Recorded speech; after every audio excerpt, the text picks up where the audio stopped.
Who were the who had the influences in the 70s, like say the Beatles had in the 60s and Dylan?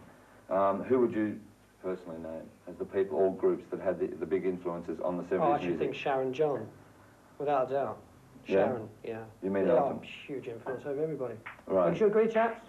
Sharon? Anyone else? Anyone else? No, that's about it. Yeah? That was about it, I think. What about, say, someone like Bowie? No, not in Elton's category, I don't think.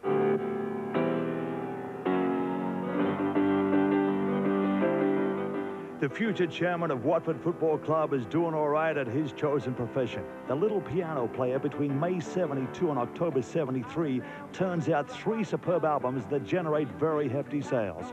Honky Chateau, Don't Shoot Me, I'm Only the Piano Player, and the classic Goodbye Yellow Brick Road.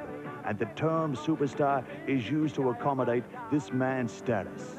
You literally turned your back on the entire industry and just walked out of it for so long, and then decided to go into Watford, and that, I mean, was it a hard decision to walk out on it? No, it's completely natural. I was so depressed. I've been on the road for 6 years, made probably, I don't know, it's about 15 albums and separate singles.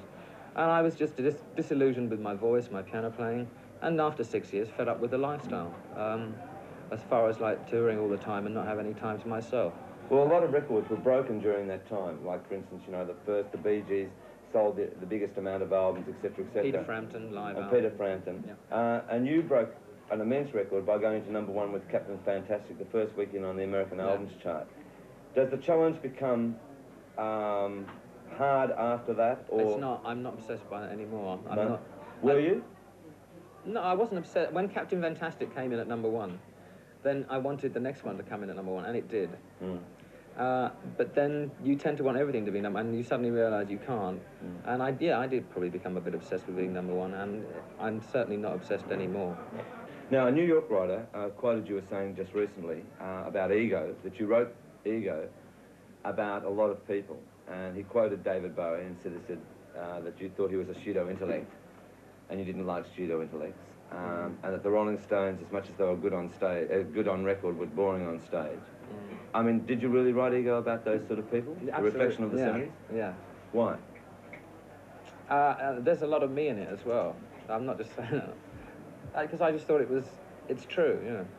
There's so many, I mean, there's a report in the local paper today that says Elton John has simple taste. He only wants 28 gallons of caviar a day fed into his intravenously. Right. But, you know, it's one...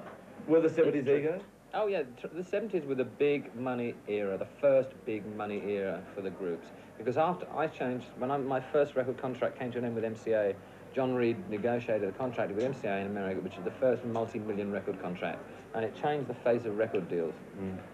He also did it without a lawyer, which he's very proud of. But now, groups now that you want to sign, this new group's won £100,000 first album. And it's changed. I mean, before that, you had the Beatles, the Stones, they never earned hardly any money of their record royalties. I mean, they did earn a lot, but they were only on 1 or 2%. And now, groups and people like me are on 22, 23%. So, I mean, you think Ego then did dominate the 70s to some extent?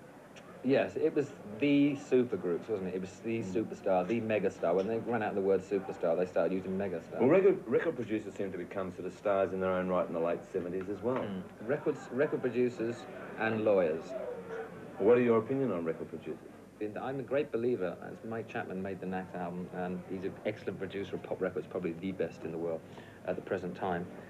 You don't have to spend a fortune. Most groups are terribly lazy. They'll book a studio for 3 or 4 weeks and show up 3 times. I don't do that. Well, now, in 1970-71, you were with a 3-piece group, you, Nigel, and Dee. Yeah. Then you extended that group, and now you've brought it back to touring now with just 2 people. Was that a gamble, to go on stage with 2 people? You see, with the band, I never used to feel any adrenaline before going on stage. I was excited, but I never was nervous. On my own or with Ray, before I go on stage, I'm like pacing up and down all the time. And I had to get that adrenaline going. I had to sort of take the risk of seeing whether I could actually do it on stage with just 2 people. And the reason I've enjoyed it so much is because it's worked. And every night something different. I can talk to the crowd. Is it important to you to be near a crowd when you perform now? It is, absolutely, yeah. Well, how do you see music going into the 80s? I think people will still like the groups that they can trust I'm going to see perform or give a good performance like ELO, the Bad Like the Police, Boomtown Rats. I think, you know, sustaining a career as a singer or a group is very hard. And if you're not that good anyway, you don't really sustain it unless you've got a certain personality to keep it going.